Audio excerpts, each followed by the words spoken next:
اسلام کسی قوم کے ساتھ خاص نہیں ہے. یہ تو عربوں میں اب عصبیت پیدا ہو گئی ہے. خلافت عثمانیہ کا جب خاتمہ ہوا نا تو وہ عربیت کی بیس پہ ہوا, اسلام کی بیس پہ نہیں, کیونکہ اسلام کی بیس پہ اس خلافت کو ختم کرنا ممکن نہیں تھا. کیا ہو گیا بھائی؟ بھائی اسلام کی بیس پہ خلافت عثمانیہ سے بغاوت کا کوئی تک بنتا نہیں تھا کہ بھائی اسلام تو بغاوت کو حرام کہتا ہے حکومت کے خلاف. نبی صلی اللہ علیہ وسلم نے فرمایا مسلمانوں کا جب کوئی خلیفہ ہو اس کے خلاف جو بھی کھڑا ہو, صحیح مسلم کی حدیث ہے, اسے قتل کر دو کائن من کان, جو بھی ہو, کتنا نیک, چاہے عربی ہو, چاہے اجمی ہو, چاہے بہت کیسا ہی ہو, مسلمانوں کا اتحاد پارا پارا نہیں ہونا چاہیے. تو اگر وہ اس بیس پہ خلافت کا خاتمہ ہوتا کہ یہ اسلامی خلافت ہے تو کوئی بھی ساتھ نہیں دیتا. خاتمہ انگریز نے جو کروایا, جو بعض عرب, سب عرب اس میں شامل نہیں تھے, بعض عربوں کو یہ بتایا کہ تم عرب ہو اور حکومت تم پہ کون کر رہے ہیں؟ ترکی. ترکی تمہارا باپ کیوں بنا ہوا ہے؟ ٹھیک ہے نا, ترکی حرمین کا محافظ کیوں ہے؟ اسلام تو تمہارا ہے, ترکوں کا تھوڑی ہے. حالانکہ 800 سال ترکوں نے اسلام کی قیادت کی ہے, کوئی کم نہیں ہے یہ. 800 سال, جس کو انگریز بھی عظیم عثمانیین کہتا ہے, گریٹ عثمانیین, انگریز بھی کہتے ہیں عظیم خلافت. تو اسلام کی بیس پہ یہ میں نے ایک بہت بڑے عرب عالم سے سنا, شیخ صالح العثیمین رحمہ اللہ تعالی, انہوں نے بیان میں فرمایا کہ عرب اسرائیل کی جنگ میں عربوں کو کبھی بھی فتح, بولو نا, نہیں ہوگی. اس لیے کہ یہ عرب اسرائیل کی جنگ ہے. جب تک اس جنگ کو اسلام اور اسرائیل کا نام نہیں دیا جائے گا اللہ کی مدد نہیں آئے گی. مسلم اسرائیل کی جنگ کہو گے تو مدد آئے گی. اللہ نے عربوں کی مدد کا وعدہ نہیں کیا. اگر اللہ نے عربوں کی مدد کا وعدہ کیا ہوتا تو اللہ محمد صلی اللہ علیہ وسلم کے مقابلے میں جو عرب لڑ رہے تھے وہ زیادہ تھے, میجورٹی میں تھے. ادھر جو عرب تھے وہ اقلیت میں تھے نبی کے ساتھ, ادھر عرب میجورٹی میں تھے. اللہ ان کی مدد کرتا, ابو جہل کی مدد کرتا, عتبہ ابن ولید کی مدد کرتا, ابو لہب کی مدد کرتا اللہ تعالیٰ. آپ صلی اللہ علیہ وسلم تنہا اور آپ کے ساتھ اکیلے ابو بکر. تو بتاؤ, 2 عرب اس طرف, باقی سارے, بولو نا, اس طرف. مدد کی ان 2 کی نا. اس کا مطلب اللہ نے عربوں کی مدد کا وعدہ, بولو نا بھائی, نہیں کیا. کس کی مدد کا وعدہ کیا ہے؟ مسلم کی, اسلام کی, جو قرآن پر ایمان لائے گا اور اللہ کے نبی پر ایمان لائے گا. اس کے لیے عربی ہونا ضروری نہیں ہے. تو اسلام کی جو دعوت ہے وہ کسی قوم کے ساتھ خاص نہیں ہے. مجھے وہ حدیث بڑی پیاری لگتی ہے, حضرت سلمان فارسی رضی اللہ تعالی عنہ, جو فارس کے تھے, پرشین تھے, فارسی بولتے تھے. جب ایران پر مسلمانوں نے حملہ کیا ہے, حضرت عثمان کا دور تھا غالباً, حملہ کہاں ہو رہا ہے؟ ایران پر.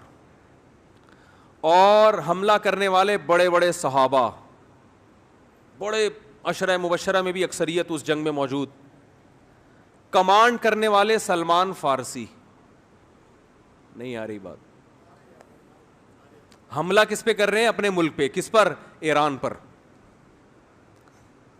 صحابہ نے آپ سے اجازت مانگی کہ آپ ہمیں اجازت دیں ہم اٹیک کریں. آپ نے فرمایا نہیں, میں نے رسول اللہ صلی اللہ علیہ وسلم سے یہ فرماتے ہوئے سنا ہے کہ جب تک اسلام کی دعوت نہ دے دو اس وقت تک حملہ کرنے کی اجازت نہیں ہے. تو حضرت سلمان فارسی اپنی قوم پر حملہ کس کے خلاف ہو رہا ہے؟ بولو نا یار, کیا ہو گیا بھائی, بولنے میں کوئی پابندی ہے؟ تو میں بھی تو چیخ رہا ہوں نا, تھوڑا سا آپ چیخ لیں. اپنی قوم کے خلاف لڑائی. تو لڑائی سے پہلے اپنی قوم کے پاس دعوت لے کر گئے. دعوت کا انداز دیکھیں, جب بھی اسلام کی دعوت دی جاتی ہے تو انداز یہ ہوتا ہے بھائی ہم سب تم کو ایک خدا کی طرف دعوت دیتے ہیں, آؤ اسلام پہ تحقیق کرو, یہ دین برحق ہے. یہ تھا نا, نا نا نا نا, یہ انداز نہیں. اس وقت جو اسلام کی سب سے بڑی خوبی تھی نا, اس کو ہائی لائٹ کیا کہ اس کے بعد بھی اگر اسلام سمجھ میں نہیں آ رہا تو پھر تمہاری سمجھ میں نہیں آئے گا. وہ خوبی یہ ہے کہ یا اہل فارس, اے اہل فارس, انا رجل منکم, میں تمہاری قوم کا آدمی ہوں. تمہیں پتہ ہے کہ عربوں میں عصبیت کوٹ کوٹ کے بھری ہوئی ہے. عرب کے علاوہ کسی کو برداشت نہیں, اپنے سے جیسا کسی کو نہیں سمجھتے.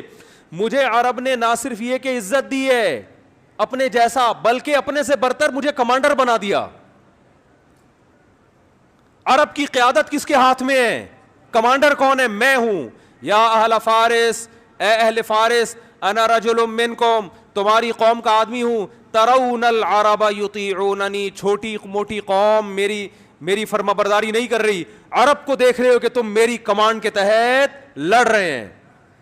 کیا انداز, خاندانی انداز تھا یا نہیں دعوت کا؟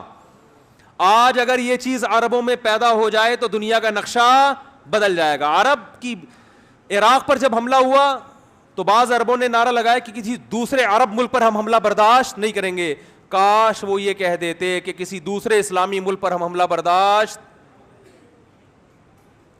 بولو نا, لیکن نہیں نکلتا منہ سے. عرب تو بھائی عربوں کی تو مدد کہیں بھی نہیں قرآن میں لکھی ہوئی کہ اللہ کہتے ہیں میں عربوں سے محبت کرتا ہوں. ایک آیت بھی ہمیں ایسی نہیں ملی. یہ جو حدیث ہے کہ عربوں سے محبت کرو اس لیے کہ قرآن عربی, حدیث من گھڑت ہے. ٹھیک ہے, ہم پھر بھی فضیلت کے قائل ہیں کہ اسلام آپ میں پہلے آیا, آپ نے دنیا کی قیادت کی, اس بیس پر ہم عزت دیں گے آپ کو. لیکن اللہ کی طرف سے مدد اس بیس پہ نہیں آئی. جب بنو عباس کی خلافت کا, اسلام میں 2 خلافتیں عربوں کی آئی ہیں اور تیسری خلافت اجمیوں کی. بنو امیہ کی خلافت ختم, پھر بنو عباس کی خلافت جب ختم ہوئی تھی اسلام تباہ ہونے والا تھا, لیکن ترک کھڑے ہوئے اور اللہ نے ان کے ذریعے اسلام کو دوبارہ زندہ کیا. اور یورپ کی آنکھوں میں آنکھیں ڈال کے بات کرتے تھے. اس وقت بیت المقدس محفوظ تھا. ترک خلیفہ سے اسرائیل نے بیت المقدس کی تھوڑی سی زمین مانگی تھی. ترک خلیفہ نے کہا تھا کہ مٹی لے جانے کی بھی اجازت نہیں ہے, زمین تو دور کی بات, یہاں سے مٹی شاپر میں ڈال کے لے جانے کی بھی اجازت نہیں. اس وقت ہم اس قابل تھے کہ آنکھوں میں آنکھیں ڈال کے بات کرتے, اس لیے کہ اس وقت یہ جنگ عرب اسرائیل نہیں تھی بلکہ مسلم اور, بولو نا بھائی, اسرائیل. لوگ کہتے ہیں عرب جو ہے نا اسرائیل کو تسلیم کر رہے ہیں, تو بھائی کرنے دو. عربیت کی بیس پہ کر رہے ہیں, اسلام کی بیس پہ نہیں ہوگا. پاکستان اسلام کے نام پہ بنا ہے, عربیت کے نام پہ نہیں بنا. اس لیے پاکستان ابھی تک اسرائیل کو تسلیم نہیں کر رہا ہے اور انشاءاللہ نہیں کرے گا. اور اگر حکمران کرنے کی کوشش کریں گے تو ہم کرنے نہیں دیں گے انشاءاللہ. بیس اسلام ہے.